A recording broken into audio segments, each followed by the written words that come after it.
నమస్తే. ఇన్నాళ్ళు నన్ను సపోర్ట్ చేస్తూ, ఎంకరేజ్ చేస్తూ మీ ప్రేమని నాకు అందిస్తున్న ప్రతి ఒక్కరికి కృతజ్ఞతలు. అలాగే ఈ వీడియో కూడా ఖచ్చితంగా మీకు ఉపయోగపడుతుంది. లైక్, షేర్ అండ్ సబ్స్క్రైబ్ చేసి మీ సపోర్ట్‌ని నాకు అందించండి. అలాగే ఈ వీడియో పట్ల మీకున్న అభిప్రాయాన్ని కామెంట్ సెక్షన్‌లో కామెంట్ చేసి తెలియజేయండి. ఇప్పుడు వీడియోని చూద్దాం. నమస్తే. Welcome to red TV. నేను పద్మిని. ప్రస్తుతం మనతో పాటు ప్రముఖ ఆధ్యాత్మికవేత్త, న్యూమరాలజిస్ట్ స్రవంతి గారు ఉన్నారు. మాట్లాడదాం. మేడం నమస్తే మేడం. నమస్తే అమ్మా. మేడం, ఆర్థిక పరమైన సమస్యలకి చెక్ పెట్టడానికి ఏదైనా రెమెడీ చెప్తారా ప్రేక్షకులకి? ఆర్థిక పరమైన కాదు, మీకు ఎటువంటి సమస్య ఉన్నా కూడా అసలు ఇట్లా ఊది పారేసే స్తోత్రం అనమాట. అసలు నేను చేస్తే నాకే ఆశ్చర్యం అనిపించింది. అమ్మ ఇంత తొందరగా పలుకుతుందా, నేను ఏం చేశానని చెప్పి ఇంత తొందరగా పలికింది కూడా అన్నంత బాగా. అసలు నాకైతే గూస్ బంప్స్ వస్తాయి. అవును, మీ కళ్ళల్లో అది చూస్తున్నాను నేను. దుర్గా ద్వాత్రం చిన్నామమాల అని దుర్గా అమ్మవారు, మనము కనకదుర్గ అమ్మవారు ఉన్నారు కదా విజయవాడలో, ఆవిడికి కూడా లలిత సహస్రంతోనే శ్రీచక్రార్చన చేస్తారు. ఎందుకంటే లలితా పరిభట్టారికాదేవి త్రిపుర సుందరి, ఆ లలిత అమ్మవారు అంటే చాలా సౌమ్యంగా ఉన్న అమ్మ కాబట్టి ఆ పేరుతోనే సహస్రనామంతోనే శ్రీచక్రార్చన చేస్తారు. మరి మనం అక్కడ నమస్కరించేది మాత్రం విజయదుర్గ అమ్మవారు, అంటే కనకదుర్గ అమ్మవారు. మరి ఆవిడ పేరుతో ఏదైనా ఉండాలి అని ఎవరికైనా అనిపిస్తుంది కదా. అన్నప్పుడు ఆవిడ స్వయంగా ఈ 32 నామాలు ఇచ్చారట. ఈ నామాలతో నన్ను పూజిస్తే మీరు ఈక్వలెంట్ ఇంకా లలిత సహస్రనామం ఖచ్చితంగా. అయితే నేనేమనుకున్నాను అంటే అట్లా ఉంటుందా సహస్రం ఏమో. ఇప్పుడు నాకు వచ్చిన డౌటే మీకు వచ్చిందా? ఇప్పుడు నేను ఎలా అయితే ఫేస్ పెట్టాను, మనుషుల మనకు వచ్చిన డౌట్లు మామూలుగా ఉండవు అసలు. 100%. అయితే సహస్రం అంటే ఆల్మోస్ట్ చాలా నామాలు కదా అమ్మవారి, 1000 నామాలు కదా, 1008 ఖచ్చితంగా ఉంటాయి.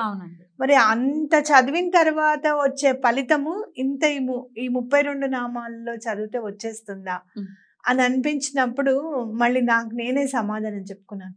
దుర్గా అమ్మవారు అంటే ఆది పరాశక్తి, అవునా కదా.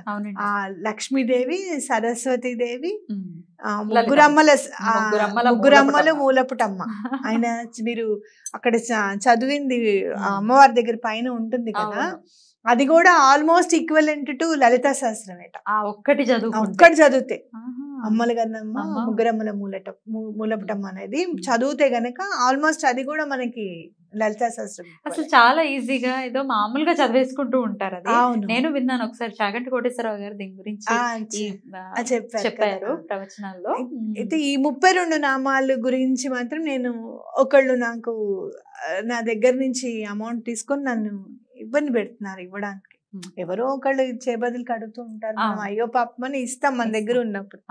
అందులో నాకున్న ప్రగాఢం ఏంది ఇదేంటంటే, మన దగ్గర ఉన్నప్పుడు లేదు అనకూడదు, లేకుండా పోతుంది అనేది నా ఫీలింగ్ అనమాట. సర్లేవు అని చెప్పి ఇవ్వడం జరిగింది. వాళ్ళు ఇవ్వడం లేదు, చాలా రోజులు అయిపోయింది. అసలు ఇంకా ఎలా అమ్మ నాకు, నేను అడుగుతేనేమో కొంచెం గట్టిగా మాట్లాడారు, నాతో కొంచెం గట్టిగా మాట్లాడారు. అయితే నేను ఈ సిరీస్ చూస్తుంటే, నేను కూడా యూట్యూబ్ చూస్తూ ఉంటాను కదా, కనకదుర్గ అమ్మవారి దగ్గరికి ఒక ఆయన వీడియో చేశారనమాట. కనకదుర్గ అమ్మవారి దగ్గరికి ఒక ఆవిడ పాపం డబ్బులు హెల్ప్ చేయడము, పెద్ద మొత్తంలో 10 లక్షలు హెల్ప్ చేయడం, వాళ్ళు రిటర్న్ చేయమంటే ఇవ్వకపోవడం, అమ్మవారికి దీపం పెడతానని చెప్పి ఆవిడ దండం పెట్టుకోవడం, రాహుకాల దీపం. లాస్ట్ వారం అప్పుడు వాళ్ళంతటి వాళ్ళే చెమటలు కట్టుకుంటూ వచ్చి అమౌంట్ రిటర్న్ చేసేసారట, అంత పెద్ద అమౌంట్ కూడా. అమ్మ ఇలా చేస్తుందా దండం పెట్టుకుంటే అని చెప్పి, సరే అమ్మ ఇప్పుడు రాహుకాల దీపం అయితే నేను పెట్టే పరిస్థితి కాదు, నేను అటు ఇటు వెళ్తూ ఉంటాను, ఇబ్బందిగా ఉంటే నేను ఈ నామాల మీద నాకు బాగా మక్కువ ఉంది, చెయ్యాలి అని చెప్పి నేనేంటంటే పువ్వులు అంటే నాకు చాలా ప్రీతి అనమాట. పువ్వు కంపల్సరీగా అర్పించాలని 32 పువ్వులు తెచ్చుకొని ఒక్కొక్క నామానికి పువ్వు పెడుతూ, ఒకే రకం ఒక తెచ్చుకున్నాను. 3 రోజులు కంటిన్యూగా చేశాను. చేసేటప్పుడు సంకల్పం తీసుకున్నాను, అమ్మ ఇది నేను చేస్తాను, ఇన్ని రోజులు చేస్తా, కానీ నాకు 3 రోజుల లోపల ఏదో ఒకటి నాకు చూపించాలి నువ్వు. నేను వాళ్ళకి ఫోన్ చేయను, అడగను. చాలా గట్టిగా మాట్లాడారు, నాకు బాధ అనిపిస్తుంది.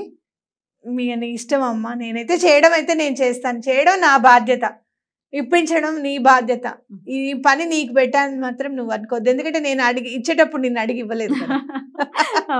ఇచ్చేసాను, కానీ నువ్వు మాత్రం నాకు పూర్తి ఇప్పించాల్సిన బాధ్యత అని చెప్పి పెడితే 3వ రోజు వాళ్ళు ఫోన్ చేసి ఇంటికి తెచ్చిచ్చారండి అప్పుడు డబ్బులు. నాకు కూడా గుర్తుంది వస్తున్నాయి నిజంగా. నేను అనుకున్నాను కదా 3 రోజుల్లో నాకు రావాలి అనుకున్నాను కదా. అంత నామాలు అసలు నిజంగా నాకైతే అసలు భలే ఇదనిపించింది. మాకు చెప్పండి ఎలా చేశారు మీరు? నామం చదువుతూ ఒక్కొక్క పువ్వు పెట్టాను అన్నమాట. అంతేనా? అంతే, ఇంకేం లేదు. అన్న పరవాణం ఒక రోజు నైవేద్యం పెట్టాను, ఒక రోజు నాకు కుదిరి బెల్లం నైవేద్యం పెట్టాను. ఇక మా అమ్మ అనేది చెప్తే వినేదే భగవంతుట. మనం ఏం చెప్పినా కూడా వింటాట ఆయన. అట్లా మన అవసరం కూడా, మన నిత్యం కూడా పనులు అన్ని ఉంటాయి కదా. ఫస్ట్ ఆఫ్ ఆల్ ఆయన సృష్టించిందే ఇదంతా. పువ్వును పెట్టుకోవాలి, అందులో ప్రేమ ఉండాలి, ఆయన తెలియదేంటి అని చెప్పి. కానీ నాకైతే మాత్రం చాలా అమేజింగ్ అనిపిస్తుంది. మీకు ఎవరైనా కూడా, ఎవరైనా ఆర్థిక పరంగా మీకు ఏదైనా సోర్స్ కావాలనుకున్నా, మీకు డబ్బులు ఇచ్చే వాళ్ళు ఎవరైనా ఇబ్బంది పెడుతున్నారు మీకు ఇవ్వకుండా అనుకున్నా కూడా, దుర్గా అమ్మవారిని కాళ్ళు పట్టుకోండి, వాళ్ళంతట వాళ్ళు ఖచ్చితంగా తెచ్చేస్తారు. ఒక్కసారి ఆ నామాలని మీరు మాకు వినిపిస్తారా? తప్పకుండా. అలాగే డిస్క్రిప్షన్ లో కూడా పెడదాం మనం అలాగే ఆ నామాలు. శ్రీమాత్రే నమః. దుర్గార్తి శమని, దుర్గా పద్వినివారిణి, దుర్గమచ్ఛేదిని, దుర్గసాధిని, దుర్గనాశని, దుర్గతోద్ధారిణి, దుర్గనిహంత్రి, దుర్గమాపహ, దుర్గమజ్ఞానద, దుర్గదైత్యలోకదవానల, దుర్గమాలోక, దుర్గమాత్మస్వరూపిణి, దుర్గమార్గప్రద, దుర్గమ విద్య, దుర్గమాశ్రిత, దుర్గమజ్ఞాన సంస్థాన, దుర్గమధ్యాన భాసిని, దుర్గమోహ, దుర్గమగ, దుర్గమార్ధస్వరూపిణి, దుర్గమాసుర సంహంత్రి, దుర్గమాయుధధారిణి, దుర్గమాంగి, దుర్గమత, దుర్గమ్య, దుర్గమేశ్వరి, దుర్గభీమా, దుర్గభామా, దుర్గభా, దుర్గదారిణి. నామావళిమిదం యస్తు దుర్గాయ సుధీమానవః పఠేత్ సర్వద్భయాన్ముక్తో భవిష్యతి న సంశయః. శత్రుభిః పీడ్యమానో వా దుర్గబంధగతోపి వా ద్వాంత్రింశన్నామ పాఠేన ముచ్యతే నాత్ర సంశయః. ఎంత అందంగా ఉన్నాయండి నామాలు. చాలా అందంగా చదివారు మీరు. చాలా అందంగా నామాలు కూడా ఉన్నాయి. అసలు చదువుతూ ఉంటేనే మనకి అయిపోయింది, మన ప్రాబ్లం సాల్వ్ అయిపోయింది అనిపిస్తుంది. సో చక్కగా నామాలని చేసుకోవచ్చు. ఇన్ని రోజులని ఏమైనా నియమం పెట్టుకోమంటారా? ఏదైనా 21 days పెట్టుకోండి. మీకు కుదరలేదు 41 days, కుదరకపోతే 21 days తప్పకుండా. అంటే మనము చదువుతూ ఉంటే మన ఎనర్జీ కూడా పోగవ్వాలి. మన పని ఎంత ఉందో మనకు ఎనర్జీ ఎంత కావాలో. ఇప్పుడు మీరు ఎంతో దూరం ప్రయాణించాలి, దానికి తగ్గ పెట్రోల్ ఉండాలి మన, అంతే అవునా కాదు? అలాగా మన పని ఎంత కష్టమైందో దానికి తగ్గట్టుగా మన శక్తిని దారపోస్తే అమ్మవారి శక్తి ఇంకా దాంట్లో నిబీడీకృతమై ఎక్కువగా ఉండి మనం తొందరగా కర్మ కూడా పరిపక్వం కావాలి కదా ఇందులో మళ్ళీ, అవునా కాదు? సో తప్పకుండా మా ప్రాబ్లం తప్పకుండా సాల్వ్ అవుతుంది. ఈ సమయం అంటూ ఏదైనా ఉందా? మార్నింగ్ 12 లోపల చేసుకోవాలి. ఏ పూజ అయినా కూడా 12 లోపలే చేసుకోవాలి.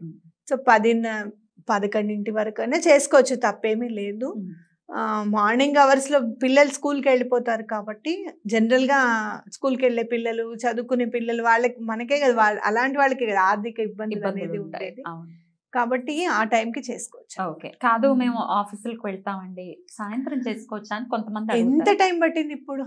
అంతే కదా, 2 minutes పడుతుందో పట్టదో అంతే. ఆ సమయం కూడా మనం భగవంతుడికి కేటాయించకపోతే ఇంకా భగవంతుడి మొత్తం చరాచర సృష్టిలో సర్వజీవాల్ని చూడాల్సిన ఆయన మన కోసం టైం వెచ్చించాలి కదా. మనకే అంత మానవ మాత్రలో మనకే అంత టైం లేనప్పుడు మరి ఆయన టైం కూడా చూడాలి కదా. సో అట్లా కాకుండా ఒక్క 2 నిమిషాల పని ఇదంటే, మొత్తం మీరు దీపము పువ్వులు అన్ని పెట్టుకునేసరికి 10 నిమిషాలు పడుతుందేమో, దీపం అది వెలిగించడానికి ఒక 5 నిమిషాలు పడుతుంది. సో షోడశోపచార పూజలు ఇవన్నీ ఏమి దీనికి అవసరం లేదు, మామూలుగానే చదువుకోండి. షోడశోపచార పూజ అంటే కూడా తెలియని వాళ్ళు కూడా ఉన్నారు కదా. నేను ఒకసారి షోడశోపచార పూజ చేసుకోవాలి కదా అనుకుంటే కింద ఆయన కమెంట్ పెట్టారు, యాంకర్ అడగచ్చు కదా అదేమిటో అడగకుండా అడగకుండా కంప్లీట్ చేసింది ఏమిటి అని అయ్యో అనిపించింది నాకు. అంటే యాంకర్స్ కి తెలుస్తుంది షోడశోపచార పూజ అంటే రండమ్మ వెల్కమ్ చేయటము 16 రకాల పూజ. అది చేయడానికి కొంచెం టైం పడుతుంది. ఒక రోజు టైం కేటాయించుకున్న రెండో రోజు పాజ్ అవ్వడానికి ఉంటుంది మళ్ళీ.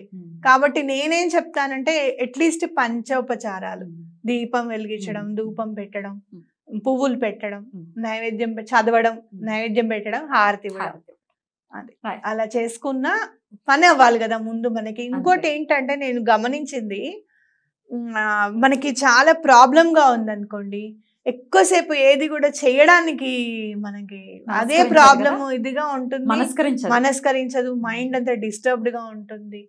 కొంచెం ఒక్క వర్క్ కంప్లీట్ అయిపోయిన తర్వాత ఇంకా దాని మీద దారి మళ్ళుతుంది. అప్పుడు ఇలా చేద్దాం అలా చేద్దామని మనకే అనిపిస్తుంది. కాబట్టి ఎవరైనా కూడా స్టార్టింగ్ లో ఉండి ఒక 3 ప్రాబ్లమ్ సతమతం అయిపోయే వాళ్ళు ఒక్క ప్రాబ్లం ఎన్నుకొని, మీకు తెలుస్తుంది కదా, నేనైతే రాసుకుంటా ఏ ప్రాబ్లమ్స్ ఉన్నాయి, ఎంత చిన్నగా ఉంది ప్రాబ్లం, ఆ చిన్నది ముందు సాల్వ్ అవుతాయి, పెద్ద కూడా ఆటోమేటిక్ గా అవుతాయిలే అని. అట్లా మీరు ఆలోచించుకొని ఏ ప్రాబ్లం తొందరగా సాల్వ్ అవ్వాలి, మీకు అయ్యే ఛాన్స్ ఉంది అనేది మన సబ్ కాన్షియస్ మైండ్, మన మనసు చెప్తుంది. దాని మీద దృష్టి పెట్టండి. అంతేనండి. అయితే మీరు ఫస్ట్ లో సంకల్పించుకున్నాను అని అన్నారు, అంటే సంకల్పం చెప్పుకోవడం అంతేనండి? సంకల్పం చెప్పుకోవడం అంటే అమ్మవారికి మన బాధ అంతా వెళ్ళగక్కుకోవడం, చెప్పుకుని అప్పుడు ఇది నేను ఎదురుగుండా అమ్మవారు ఉంటే ఎట్లా మాట్లాడితే అట్టే మాట్లాడతాను. ఏం చేస్తాం మరి, సమస్య ఒక్కొక్కసారి ఏమవుతుందో తెలుసా, డబ్బు బయటకు వెళ్ళిన తర్వాత 1 రూపాయి ఎదిగి మన దగ్గరికి వచ్చింది అనుకోండి, ఇంట్లో వాళ్ళు ఎవరు శబాష్ అనరు, సరేలే ఓకే అని అంటారు. అదేమైనా మైనస్ అవుతున్నప్పుడు మాత్రం ఇంట్లో అందరితోనూ తిట్లు పడతాయి, నక్షత్రాలు పడతాయి. నువ్వు అందరినీ నమ్ముతావు అట్లానే అన్న దగ్గర నుంచి, మన తోబొట్టుల దగ్గర నుంచి అందరు అంటారు ఆ మాట. ఇంకా నువ్వు మారలేదా, నువ్వు మారావేమో అనుకున్నా, అట్లా ఒక్కొక్కసారి మనం తెలియకుండానే హెల్ప్ చేస్తాము, అనుకోకుండా ప్రాబ్లం క్రియేట్ అయిపోతుంది. అలాంటప్పుడు ఇంట్లో వాళ్ళతో తిట్లు పడకుండా నువ్వే చూడమ్మా అని కూడా దండం పెట్టుకుంటాను. నీకు తెలుసు కదా నా సమస్య ఏంటో, నీకు తెలుసు, ఈ సమస్యను ఎటువంటి పరిస్థితులను సాల్వ్ చేసేసేయమ్మా అని చెప్పి దండం. చాలా చక్కటి విషయాన్ని చెప్పారండి. చాలా చిన్నది, అంటే ఇది ఎలాంటి కలియుగంలో ఫాస్ట్ యుగము, ఎంతంత ఫాస్ట్ గా సమస్యలు వస్తున్నాయో అంతంత ఫాస్ట్ గా తీరిపోవాలని కోరుకుంటూ ఉంటారు, which is not possible. But ఇది దీంతో పాసిబుల్ అని మీరు చెప్తున్నారు. పాసిబుల్ ఎందుకంటే ఇంకోటి కూడా చాలా బాగా కనెక్ట్ అయిపోతుందమ్మా అమ్మవారు మాత్రం. దుర్గమ్మ తల్లి నేను మనసారా అది అనుభవించి చెప్తున్నాను, చాలా బాగా కనెక్ట్ అవుతుంది. అమ్మవారిని ఒక అడుగు ముందుకు వేసి ఆవిడ అదేంటి వైభవం చూస్తే అది మనం అనుభవించాలే గానీ చెప్పడానికి రాదు ఇది అని. Thank you so much madam. నమస్తే.